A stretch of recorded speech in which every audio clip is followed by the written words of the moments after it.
తిరిపై updates వచ్చేసాయి భయ్య. ఎన్టీఆర్ గారి ఫ్యాన్స్కి నెక్స్ట్ లెవెల్ అని చెప్పుకోవచ్చు. ఎన్టీఆర్ నీల్ మూవీ స్టార్ట్ అయిపోయింది భయ్య. 2 పార్ట్లు ఒకటేసారి రిలీజ్ అవుతాయంట, ఒకటేసారి షూట్ అయిపోతాయంట. ఇలాంటి అప్డేట్స్ నెక్స్ట్ లెవెల్లో ఉంటాయి భయ్య. వీడియో లాస్ట్ వరకు చూడండి, అస్సలు మిస్ అవ్వకండి. ఇక మనకి మొన్నటి రూమర్స్ అయితే వచ్చాయి భయ్య. ప్రశాంత్ నీల్ గారు అయితే ఎన్టీఆర్ తోటి మూవీ ఆపేశారు, అదైతే అవ్వదని.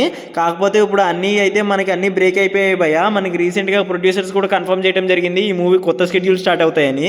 అలాగే ఈ రోజు హైదరాబాద్లో అయితే ఎన్టీఆర్ గారు జాయిన్ అవడం జరిగింది భయ్య, ఒక మ్యాసివ్ షెడ్యూల్కి. ఇక్కడ మెంటల్ మాస్ ఏంటంటే ఈ మూవీ ఒక్క పార్ట్ కాదు భయ్య, 2 పార్ట్స్లో రాబోతుంది.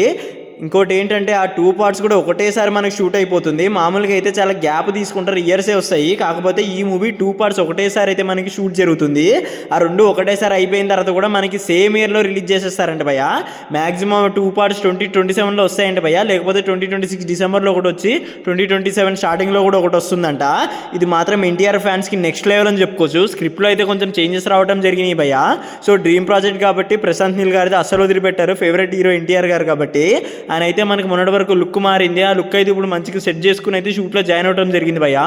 మొత్తం అయితే మనకి 4 hours 45 minutes కంటెంట్ రావడంతో ఈ మూవీ 2 పార్ట్స్ కింద తీయబోతున్నారంట. 2 పార్ట్స్ ఒకటేసారి రిలీజ్ అయిపోతాయి. సో ఎన్టీఆర్ గారికి ఇప్పుడు మంచి కంబ్యాక్ ఇవ్వాలి భయ్య. వార్ 2 తర్వాత అయితే ఇది నెక్స్ట్ లెవెల్ అని చెప్పుకోవచ్చు. మేబీ ఫస్ట్ పార్ట్కి మంచి కలెక్షన్స్ వస్తే సెకండ్ పార్ట్ 1000 కోట్లు ఈజీ కొడుతుంది భయ్య. ఎందుకంటే వీళ్ళిద్దరికున్న కాంబినేషన్ అలాంటిది మరి. అండ్ ఎన్టీఆర్ గారు మనకు తెలిసిందే, ఆంధ్రలో సీడెడ్లు అయితే నెక్స్ట్ లెవెల్ కలెక్షన్స్ వస్తాయి. సో మంచి కంబ్యాకే వస్తుంది. మరి ఎంతమంది ఈ మూవీ గురించి వెయిట్ చేస్తున్నారో కామెంట్ సెక్షన్లో చెప్పండి. మ్యాక్సిమం అయితే ఈ మూవీ 2026 ఇయర్ ఎండింగ్లో అయితే రాబోతుంది భయ్య. సో కొత్త క్యాస్ట్ అయితే కూడా రాబోతుంది. వాళ్ళందరూ వచ్చిన తర్వాత అయితే మీకైతే అప్డేట్ చేయడం జరుగుతుంది. మరి ఈ మూవీ గురించి ఎంతమంది వెయిట్ చేస్తున్నారో అనేది కామెంట్ సెక్షన్లో చెప్పండి. ఎన్టీఆర్ ఫ్యాన్స్ ఉంటే మాయి వర్మ రివ్యూ ఛానల్ అయితే సబ్స్క్రైబ్ చేసుకోవడం మర్చిపోకండి. మరి ఇలాంటి రివ్యూస్ అప్డేట్స్ గురించి మాయి వర్మ రివ్యూ ఛానల్ అయితే సబ్స్క్రైబ్ చేసుకోండి. This is Vamshi Varma signing of.